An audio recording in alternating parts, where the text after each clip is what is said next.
বিষয়বস্তু জাকাতের তাৎপর্য, বিধান এবং ফজিলত। এর মধ্যে বেশ কিছু গুরুত্বপূর্ণ কথা আসবে আজকে প্রাথমিক, আর তারপরে ইনশাআল্লাহ তাআলা জাকাতের অন্যান্য যে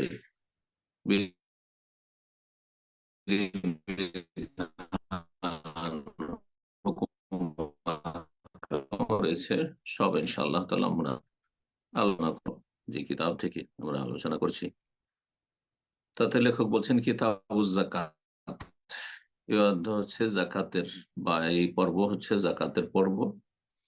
মানা জাকাতে ওয়া হুকমুহা ওয়া ফাদলুহা, জাকাতের অর্থ, তাৎপর্য, বিধান আর ফজিলত। জাকাতের শাব্দিক অর্থ, পারিভাষিক অর্থ এগুলো আসবে। পারিভাষিক অর্থ বলতে শরীয়তের ভাষায় জাকাত কাকে বলে, বা শরঈ ভাষায় ইসলামে জাকাতের অর্থ কি, সংজ্ঞা কি, আর জাকাতের হুকুম, বিধিবিধান, মানে জাকাত ফরজ সুন্নাত নাকি, এবং ফজিলত, মহত্ব, জাকাতের উপকারিতা, দিন দুনিয়ায় ইহকাল পরকালে তার উপকারিতা কি। তো লেখক বলছেন যে আল্লাহ রাব্বুল আলামিন তার মনোনীত দ্বীনে ইসলামে বহুমুখী বিভিন্ন রকমের ইবাদত বন্দেগী মানব জাতির কল্যাণের জন্য প্রণয়ন করেছেন। আল্লাহ শরীয়তে বহুমুখী ইবাদত রয়েছে, ফরজও বিভিন্ন রকমের রয়েছে, আর যেগুলো সুন্নত নফল ইবাদত ফরজের অতিরিক্ত সেগুলো বিভিন্ন রকমের রয়েছে। সেগুলিকে বিভিন্নভাবে ভাগ করা যেতে পারে। তার মধ্যে একটি হচ্ছে যে ইবাদতগুলির সম্পর্ক মানব জীবনের বিভিন্ন বিষয়ের সাথে, সেগুলি শারীরিক, আর্থিক, না আর অন্য দিক থেকে, বা দুটোর সমন্বয়ে সে ইবাদতগুলি হয়ে থাকে। এভাবে লেখক আলোচনা করেছেন। কিছু কিছু ইবাদত রয়েছে যে ইবাদতগুলির সম্পর্ক মানুষের শরীরের সাথে, দেহের সাথে, এবাদাতে বাদানি, যেগুলিকে ফোকাহা ওলামাদের ভাষায় আল এবাদাতুল বাদানিয়া, শারীরিক এবাদত, যে এবাদত গুলি মানুষ শরীরের অঙ্গ প্রত্যঙ্গ দ্বারা সম্পাদন করে, যেমন সালাত, ফরজ হোক আর সুন্নত নফল হোক। সালাত বিভিন্ন শরীরের অংশ নিয়ে থাকে, তাতে অর্থ লাগে না, তাতে অর্থ ব্যয় করতে হয় না। শরীরের একটি অঙ্গ হচ্ছে হৃদয়, কলব,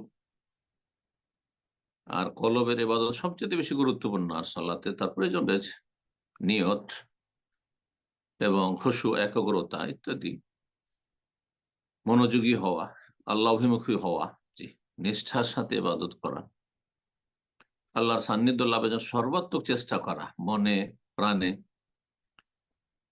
আর শরীরের একটি অঙ্গ হচ্ছে জবান, জিহ্বা, বাক শক্তি, তা দিয়ে বাচনিক ইবাদত গুলি করছেন, দোয়া, সূরা, জিকির, আজকার ইত্যাদি, তাকবীর, তাসবিহ এগুলি পাঠ করছেন।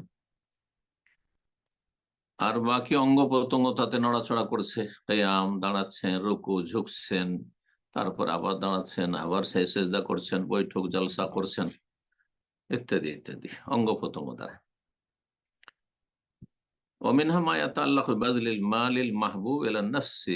আর কিছু কিছু ইবাদত বন্দেগী রয়েছে যেগুলি প্রিয় ধন সম্পদ কোরবানি করার মাধ্যমে, ধন সম্পদকে উৎসর্গ করার মাধ্যমে, ত্যাগ স্বীকার করা সম্পদের ক্ষেত্রে, যা মানুষের কাছে অত্যন্ত প্রিয়।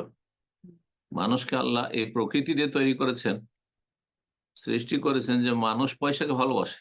অত হিব্বুন আল মাল হুব্বান জাম্মা, আল্লাহ বলছেন যে মানুষের প্রকৃতি হচ্ছে যে তোমরা প্রচন্ড ভালোবাসো তোমরা ধন সম্পদকে।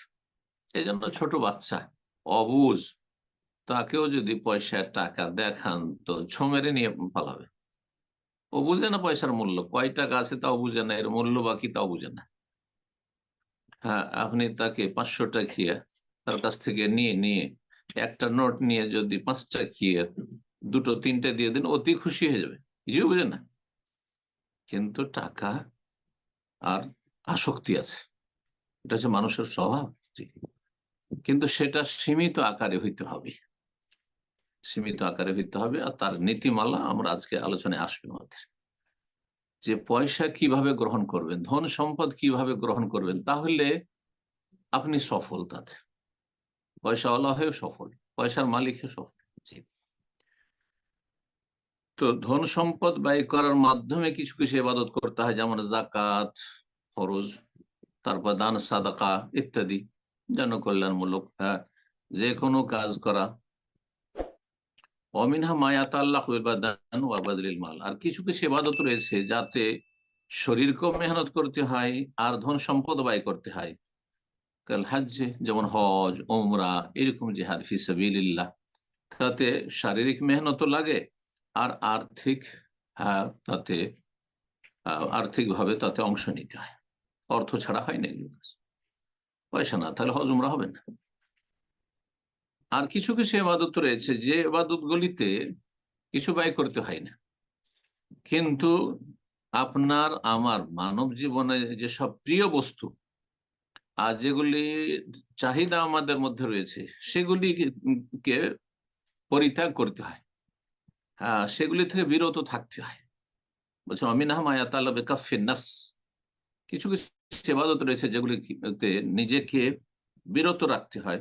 আর মাহবুবাতিহা, মানুষের প্রিয় বস্তুগুলি থেকে, অমাতাস্তিহার, যেগুলির আসক্তি মানুষের আছে, মনের চাহিদা, খিদা লাগলে প্রচন্ড খাবারের চাহিদা, পিপাসা লাগলে পানির দিকে চাহিদা, তারপরে যৌবন থাকলে যৌবনের যে ক্ষুধা রয়েছে সেই ক্ষুধার জ্বালা নিবারণ করার জন্য শারীরিক চাহিদা ইত্যাদি ইত্যাদি, নরের চাহিদা, নারীর চাহিদা, এসব চাহিদা থেকে বিরত থাকা। সিয়াম যেমন রোজা, এই জন্য সিয়াম অবস্থায় সহবাস পানাহার এগুলি হারাম, এগুলি থেকে বিরত থাকতে হয়। কষ্ট হচ্ছে, প্রচন্ড কষ্ট হচ্ছে, খিদায় পিপাসায়, কিন্তু আপনাকে এগুলো থেকে বিরত থাকার মাধ্যমে ইবাদত করতে হবে। আল্লাহর আবার বহুমুখী ইবাদত বন্দেগী কেন তার শরীয়তে প্রণয়ন করেছেন? লিয়াখতাবির আল ইবাদ, বান্দাকে পরীক্ষা করার জন্য। একই রকমের ইবাদত করলে কিছু মানুষ আছে এমনিতে তো অধিকাংশই ব্যর্থ আল্লাহর ইবাদত বন্দেগীতে, অধিকাংশ মানুষ কুপ্রবৃত্তির পূজারী, মানে ইত্তাখাযা ইলাহাহু হাওয়া, নিজের কুপ্রবৃত্তিকে এলাহ বানিয়ে ফেলেছে অধিকাংশ মানুষ পৃথিবীর। এমনকি অধিকাংশ মুসলিম খেয়াল খুশি, ধর্মকর্ম খেয়াল খুশি, যদি কিছু করে তার মনে লেগেছে সে জন্য করেছে। সে আল্লাহর আনুগত্য করতে হবে, রসুলের আনুগত্য করতে হবে, যেইভাবে যেই দিকে আল্লাহ টানছেন রসুলটা সেদিকে টান দিতে হবে, যেখানে থামতে বলে থামতে হবে। এইরকম কয়েকটি লোক পাবে না। তো আল্লাহ রাব্বুল আলামিন বহুমুখী ইবাদত বন্দেগীর মাধ্যমে বান্দাকে পরীক্ষা করতে চান, যে আপনার সামনে হে বান্দা, আপনার রবের আনুগত্য একদিকে, আরেক দিকে আপনার মনের চাহিদা পূরণ। আপনি মনের চাহিদা পূরণ করছেন, শরীরের চাহিদা পূরণ করছেন, প্রবৃত্তির অনুসরণ করছেন, নাকি রবের বিধান অনুসরণ করছেন? আপনি কোনটি আপনার কাছে এক নম্বরে? এক নম্বরে আপনার ঘুম না সালাত? এক নম্বরে আপনার সিয়াম রোজা না ক্ষুধা নিবারণ? এক নম্বরে আপনার দুনিয়ার স্বার্থ নাকি হালাল হারামের বাছাই? আর তার বহুমুখী এবাদত এই জন্য আল্লাহ দিয়েছেন আর একটি রহস্য, যে প্রত্যেক মানুষের জন্য সবকিছু সহজ নয়। এক শ্রেণীর মানুষ হয় তাদের জন্য অর্থ ব্যয় করা খুব সহজ, কিন্তু আপনার শারীরিক মেহনত পরিশ্রম তাদের জন্য একটু কঠিন। এজন্য তারা ওই রাস্তা দিয়ে কিছু ইবাদত করে আসুক, দান সাদকা বেশি করতে পারছে, কিন্তু সুন্নত নফল পড়তে একেবারে, তার সলাতে জিকির আজকারে মন লাগে না হয়তো, গাফিলতি, কিন্তু দান সাদকা ভালো করতে পারছে। আর এক শ্রেণীর লোক আছে, কৃপণতা খানিকটা আছে, ওর কাছে নফল তাহাজ্জুদ যা নেবেন নেন, কিন্তু পয়সা খরচ করতে পারছে না। যদিও ফরজ অবশ্যই করে যেতে হবে, কম পক্ষে ফরজ মুসলিম জীবনে থাকতে হবে। এইরকমই রোজা, অনেকের জন্য রোজা রাখা সহজ, অনেকের জন্য রোজা রাখা কঠিন। জি। তো যাতে করে প্রত্যেক ধরনের এবাদত থেকে কিছু অংশ আপনি নিতে পারেন, আর ফরজটা অবশ্যই নিতে হবে, গ্রহণ করতে হবে যতটা আল্লাহ ফরজ করেছেন বাধ্যতামূলক, আর বাকি সুন্নত নফল যে যতটা পারেন যে ময়দান থেকে, কেউ বেশি বেশি নফল রোজা বাড়াচ্ছেন, কেউ বেশি নফল দান সাদকা বাড়াচ্ছেন, কেউ বেশি নফল নামাজ সালাত জিকির আজকার বাড়াচ্ছেন, ইত্যাদি ইত্যাদি। কেউ বেশি নফল হজ উমরা করছেন। জি। তারপরে লেখক আরেকটি বিষয় উল্লেখ করে, যেটা একটু আগে ইঙ্গিত করলাম, যে ধন সম্পদ আমরা সবাই চাই, ভালো মানুষও চায়, খারাপরাও চায়, কিন্তু ধন সম্পদ আমাদের জন্য উপকারী না অপকারী, আর সবসময় উপকারী সবসময় অপকারী তাও না। কখন উপকারী হবে আর কখন অপকারী হবে, কখন আপনার আমার ধন সম্পদ আপনার জন্য আমার জন্য লাভজনক হবে ইহকাল পরকালে, আর কখন ক্ষতি সাধন করবে, সর্বনাশ করবে, তিনটি শর্ত যদি বিদ্যমান থাকে, তাহলে হ্যাঁ, সম্পদওয়ালা ব্যক্তি, পয়সাওয়ালা ব্যক্তি তার দ্বারা উপকৃত হবে ইহকাল পরকালে। এক নম্বর শর্ত হচ্ছে যে আপনার আমার ধন সম্পদ যেন হালাল হয়। দুই নম্বর হচ্ছে যে ধন সম্পদ উপার্জন করতে গিয়ে যাতে করে আল্লাহ এবং রসুলের আনুগত্য থেকে আপনি বেরিয়ে না যান, পুরোপুরিও বেরিয়ে না যান, পয়সা হয়েছে সেজন্য কাফের নাস্তিক, হ্যাঁ, আর শিরক বিদআতে লিপ্ত কপট পেট পূজারি, আর ধন সম্পদ হয়েছে সেই জন্য আপনি বিভিন্ন পাপে জড়িয়ে যাবেন, এমনটা যেন না। আল্লাহর আনুগত্য, রাসূলের আনুগত্য থেকে যেন ধন সম্পদ আপনাকে বহিষ্কৃত না করে দেয় বা অপসৃত না করে দেয়। তিন নম্বর শর্ত হচ্ছে ধন সম্পদ তখনই উপকারী হবে যখন তাতে আল্লাহ যে হক নির্ধারণ করে সেই হক আদায় করবে। আপনার আমার ধন সম্পদে একটি হক হচ্ছে আল্লাহর হক, ফকির মিসকিন বা যারা হকদার, জাকাত, জাকাতের পরে কিছু দান সাদকা করা। আর একটি হক হচ্ছে যে ফরজ ব্যয় বহন করা। জি, স্ত্রীর ভরণ পোষণ, ছেলে মেয়েদের ভরণ পোষণ, ভাই বোন নাবালক রয়েছে তারা স্বাবলম্বী, তাদের ভরণ পোষণ, বাবা মা বৃদ্ধ হয়ে গেছে অথবা তাদের আর্থিক অভাব রয়েছে, তাদের ব্যয় বহন, এগুলি ফরজ, এগুলি আল্লাহর হক আদায় করে। এগুলি যদি না করেন তাহলে আপনার ধন সম্পদ কোনো কাজে আসবে না, বরবাদ করবে আপনাকে, ধ্বংস করে দিবে। আল্লাহর হক আদায় করতে হবে ধন সম্পদের ক্ষেত্রে। আল্লাহর হক, ধন সম্পদ আল্লাহর হক আদায় করার একটা দিক হচ্ছে যে আপনার পয়সা শেষের জন্য আপনি অপচয় করবেন, যেখানে ইচ্ছা সেখানে খরচ করবেন না, সেটা মধ্যম পন্থা অবলম্বন করে খরচ করতে হবে। জি, তাতে যেন অপচয় অপব্যয় না হয়, শয়তানের ভাই না হয়ে যান। এবং আপনি যেমন হালাল উৎস থেকে উপার্জন করবেন হালাল ক্ষেত্র, তেমনি হালাল জায়গায়, বৈধ জায়গায় খরচ করবেন, আপনি হারামে খরচ করবেন না। আপনার পয়সা সেই জন্য আপনি বিড়ি সিগারেট খাবেন, মদ খাবেন, আপনি শুকরের গোস্ত খাবেন, হ্যাঁ, আপনি সুদি কারবার করবেন, আপনি ইত্যাদি ইত্যাদি। না না না, আপনাকে ইনকাম করতে হবে হালাল সোর্স থেকে, আর খরচও করতে হবে হালাল জায়গায়। এখন জাকাতের অর্থ বলছেন, জাকাতের শাব্দিক অর্থ হচ্ছে আন্নামা ওয়া জিয়াদাত, প্রবৃদ্ধি, বেশি হওয়া, বেড়ে যাওয়া। তো জাকাতকে জাকাত কেন বলা হয়? জাকাত দিলে ধন সম্পদ বেড়ে যায়, বাহ্যিক দেখলেন কমে গেল, কিন্তু তাতে এমন বারাকা হয় বিভিন্ন দিক থেকে, ধন সম্পদও বরকত হয়, মানুষের অন্তরও বরকত হয়, ইমানেও বরকত হয়, মানুষের মানব জীবনে সুস্থতার বরকত নেমে আসে, মানসিক শান্তির বরকত নেমে আসে, পারিবারিক শান্তি নেমে আসে, বরকত নেমে আসে, তো বৃদ্ধি পায়। আর জাকাতের আরেকটি অর্থ লেখক উল্লেখ করেননি, সেটি হচ্ছে জাকাত তাজকিয়া থেকে, মানে পরিশুদ্ধি, জাকাত তাথির, পবিত্রতা। তো জাকাত দিলে মানুষের ধন সম্পদও যেমন হারাম থেকে পবিত্র হয়, তেমনি মানুষের অন্তর কৃপণতা থেকে, সংকীর্ণতা থেকে, আর ছোট মন থেকে পবিত্র হয়।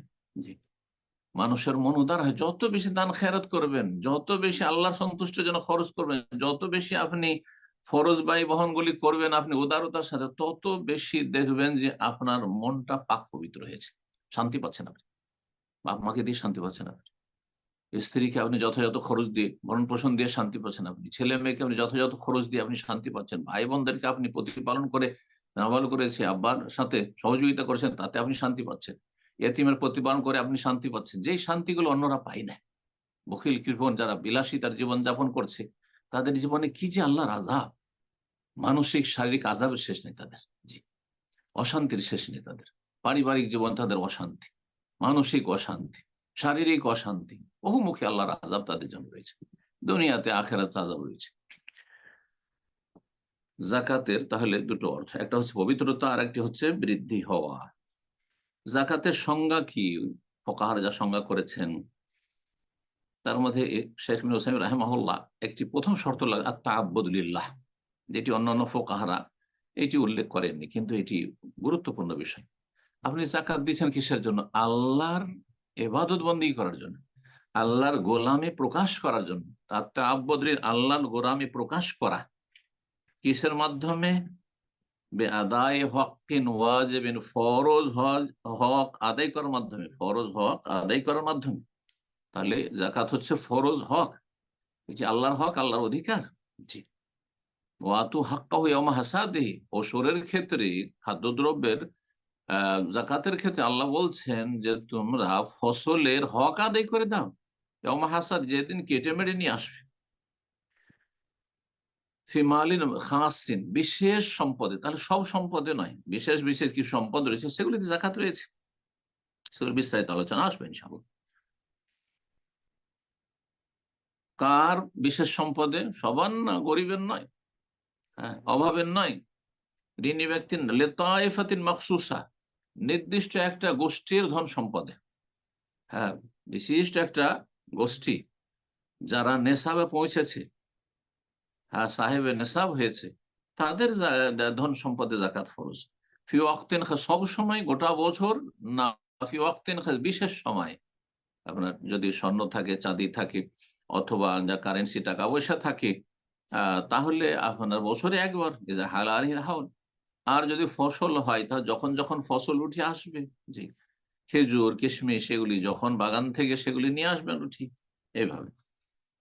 জাকাত কখন ফরজ হয়েছে? বলছেন ফরিজাতি জাকাত ফি মাক্কা, এ বিষয়ে দ্বিমত রয়েছে। একদল বলছেন মদিনায় ফরজ হয়েছে, মানে সংক্ষেপে মদিনায় শুরু থেকে শেষ পর্যন্ত সংক্ষিপ্ত বিস্তারিত সব মদিনায় ফরজ হয়েছে। কিন্তু কিছু কিছু আয়াত রয়েছে জাকাতের কথা যাতে উল্লেখ করা হয়েছে, আর সেই আয়াতগুলি বা সূরাগুলি মক্কি সূরা, যার ফলে দ্বিতীয় মতটি বেশি শক্তিশালী। তা হচ্ছে জাকাতের প্রাথমিক ফরজিয়াত, প্রাথমিক ফরজ জাকাত হয়ে গেছিল প্রাথমিকভাবে ফরজ মক্কাতুল মুকাররমায়, সংক্ষেপে, হ্যাঁ, যে মুমিনরা জাকাত দিয়ে থাকে, জাকাত শব্দটি এসেছে সেসব আয়াত, বিভিন্ন আয়াত রয়েছে।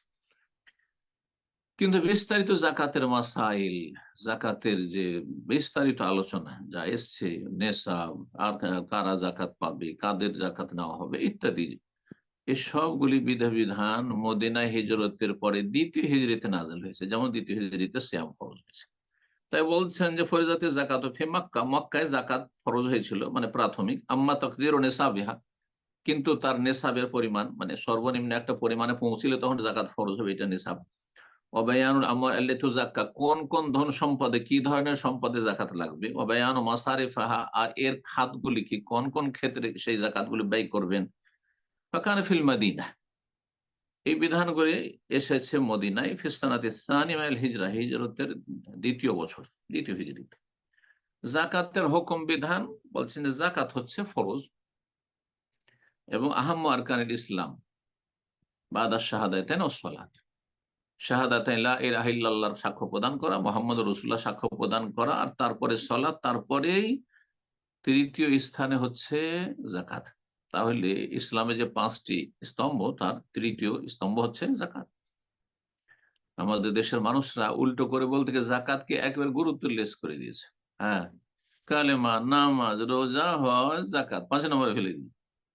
অথচ জাকাতের স্থান, হ্যাঁ, সিয়ামের চাইতে বেশি গুরুত্বপূর্ণ, সিয়ামের আগে, রোজার আগে, হজের অনেক আগে। জি। তো যার ফলে এই যে আমাদের দেশের তরিকা, এই তরিকায় বলাটা বাদ দিতে হবে। এই তরিকা বলার মাধ্যমে আপনি মুসলিম সমাজকে বা যারা দিন সম্পর্কে প্রাথমিক স্তরে রয়েছে তাদেরকে ভুল মেসেজ দিচ্ছেন। জাকাত ইসলামের তৃতীয় অন্যতম স্তম্ভ, ইসলামের তৃতীয় স্তম্ভ বলছেন। সূরা তওবার আসবে 103-এ আল্লাহ ইরশাদ করেছেন, বিভিন্ন আয়াত রয়েছে কোরআনে কারীমে জাকাত সম্পর্কে, বিভিন্ন সূরায় রয়েছে। জি। সিয়াম, রোজার কথা তো শুধু সূরা বাকারা রয়েছে। এটাও একটা চিন্তা করেন যে রোজা হয় রমজান মাসের, সিয়ামের কথা শুধু সূরা বাকারায় আলোচনা হয়েছে কয়েকটি আয়াত, কিন্তু জাকাতের কথা বিভিন্ন সূরা বিভিন্ন আয়াতে রয়েছে। মহান আল্লাহ বলছেন খুয মিন আমওয়ালিহিম সাদাকা, হে নবী মুসলিমদের ধন সম্পদ থেকে সাদাকা মানে জাকাত গ্রহণ কর। তাহলে জাকাত দেবে মুসলিমরা, জি, অমুসলিম জাকাত দেবে না। দেশে অমুসলিম থাকলে তাদের ধন সম্পদে জাকাত ফরজ নেই যতক্ষণ পর্যন্ত ইসলাম কবুল না করে। আর তারা জাকাত যদি দেয়ও স্বেচ্ছায় স্বতঃস্ফূর্ত হবে যে আমরাও জাকাত দেব মুসলিমদের মতো, কোনো লাভ হবে না যতক্ষণ কালেমা পড়ে ইসলামে প্রবেশ না করবে। জি, তাদের ধন সম্পদ থেকে জাকাত গ্রহণ করো এবং তার মাত্র তাহেরুম তাদেরকে পবিত্র করো, তাদের আত্মার পরিশুদ্ধি করো, এই অর্থ বহন করে জাকাত। জাকাত দিলে অন্তর পবিত্র হয়, জাকাত দিলে ধন সম্পদ পবিত্র হয়, আত্মার পরিশুদ্ধি হয়। ওয়াসাল্লি আলাইহিম, হে নবী তাদেরকে তুমি দুয়া দাও। এ নবী সাল্লাল্লাহু কাছে কেউ জাকাত দিতে আসতো যখন, তখন বলতেন আল্লাহুম্মা সাল্লি আলা আলি ফুলান, অমুক বংশের ওপর আল্লাহ তুমি রহমত বর্ষণ করো। ইন্না সালাতাকা সাকানুল লাহুম, নিশ্চয় হে নবী তোমার দোয়া তাদের জন্য বড় শান্তির মাধ্যম হবে। নবী সাল্লাল্লাহু আলাইহি ওয়াসাল্লামের দোয়া এইরকম। ইমামুল মুসলিমের যদি মুসলিম খলিফা থাকেন তাহলে তিনি দোয়া দেবেন, মুসলিম খলিফার প্রতিনিধি যারা জাকাত আদায় করবেন তারা দোয়া দেবেন জাকাত দানকারীকে। জি, আল্লাহু সামিউন আলিম। জাকাতের বিধান শরীয়তে যে এসেছে এর হেকমত তত্ত্ব কি, রহস্য। জি, জাকাতের উদ্দেশ্য সীমিত উদ্দেশ্য নয়, বা যে উদ্দেশ্য অনেকে বুঝেন, ভুল বুঝেন, সেটা হচ্ছে ধন সম্পদ মানুষের কাছ থেকে কালেকশন করা। যেমন টাকা পয়সা কালেকশন, মসজিদ মাদ্রাসার কালেকশন করছেন, হ্যাঁ জাকাতের মাধ্যমে বেশ কিছু টাকা কালেকশন করে নেন, না না, মোটেই না। পয়সা সঞ্চয় করা নয়।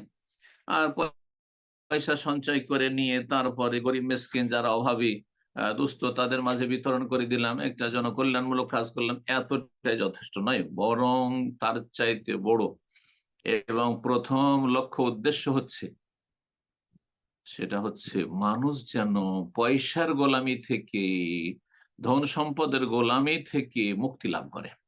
জি, ইনসান আনিল মাল, ধন সম্পদের ঊর্ধ্বে আসে, ধন সম্পদের গোলাম না হয়ে যায়। ধন সম্পদ, হ্যাঁ, তার মসজিদে আসুক, অন্তরে ঢুকে না যায়। ধন সম্পদের জন্য মরিয়া পাগল যেন না হয়ে যায়। লিয়াকুনা সাইয়্যিদান লাহু, যাতে করে ধন সম্পদের মালিক হতে পারে, লা আবদাল্লাহ, ধন সম্পদের যেন গোলাম না হয়, পূজারি না হয়, পেট পূজারি না হয়। অমিনহনে জাআতি যাকাতুল তুযাক্কিয়াল মাউতি ওয়াল আখিরা ওয়া তুতাহিরুহুমা, এখান থেকেই মানে এই রহস্য থেকে জাকাতের বিধান এসেছে শরীয়তে, যে জাকাত দা তার আত্মার পরিশুদ্ধি হবে। জাকাত এমনকি অভাবী মানুষ যিনি গ্রহণ করছেন তারও আত্মার পরিশুদ্ধি হবে, যে আল্লাহ রাব্বুল আলামিন এই জাকাত ফরজ করেছেন আমার কল্যাণের জন্য। রবকে স্মরণ করবে, রবের বড় অনুগ্রহ এহসান, যে যারা বিত্তবান সচ্ছল তাদের উপর জাকাত ফরজ করেছেন যাতে করে আমাদের এই প্রয়োজনগুলি মিটে এবং আমাদের অভাব দূর হয়।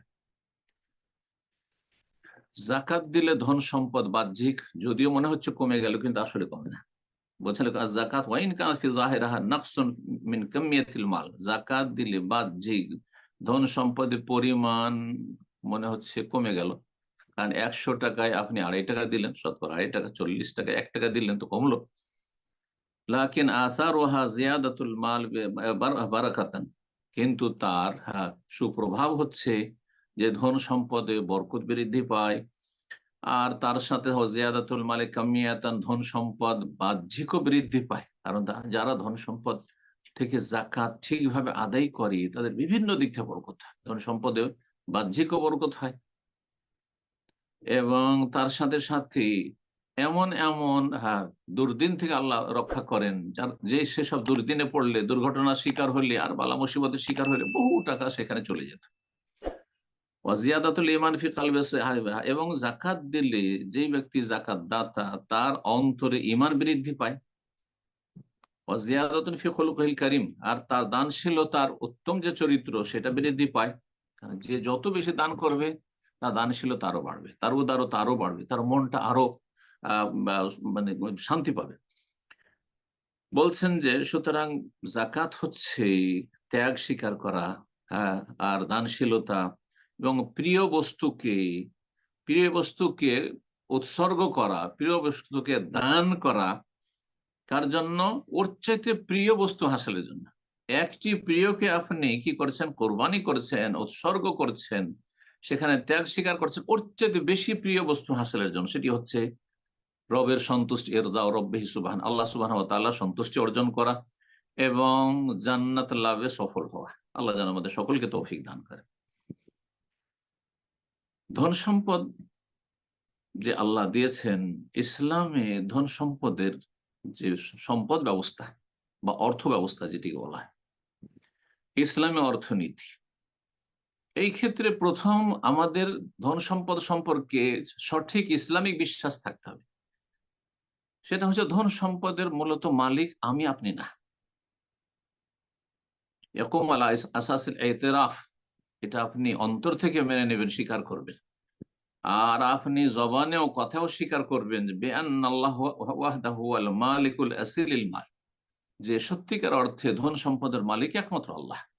আল্লাহ এই ধন সম্পদের মালিক, আমার হাতে দিয়েছেন, আমানত দিয়েছেন।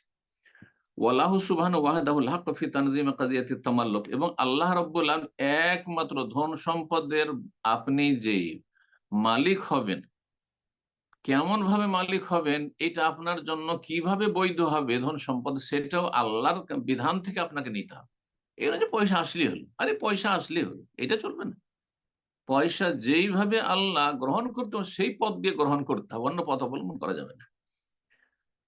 তারপরে ইজাবুল হকুক ফিল মাল, ধন সম্পদে বিভিন্ন হক অধিকার আল্লাহ যে ধার্য করেছেন সেটা আপনাকে মেনে নিতে হবে, যে আমার কোনো ইখতিয়ার নেই, যেইভাবে আল্লাহ ভাগ বন্টন করেছে ওইভাবে আগে ভাগ বন্টন করে দিতে হবে।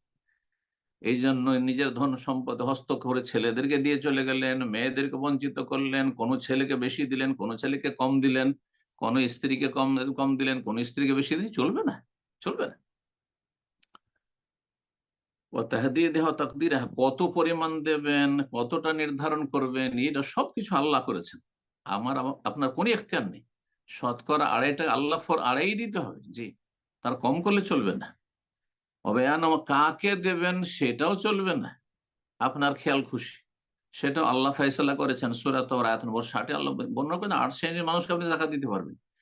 এবং ধন সম্পদ কিভাবে উপার্জন করবেন, কোথা থেকে আসলো, হালাল পথে আপনাকে উপার্জন করতে হবে, কোথায় খরচ করবেন সেটাও আল্লাহ রাব্বুল দিক নির্দেশনা মোতাবেক হইতে হবে। তারপরে আরেকটি বিষয়, আর এটা দিয়ে ইনশাআল্লাহ তাআলা আমরা শেষ করবো, সেটা হচ্ছে জাকাতের উপকারিতা। জাকাত দিলে লাভ কি আপনার ইহকাল পরকালে? 10টি লাভ এখানে লক্ষ্য করলে করেছে।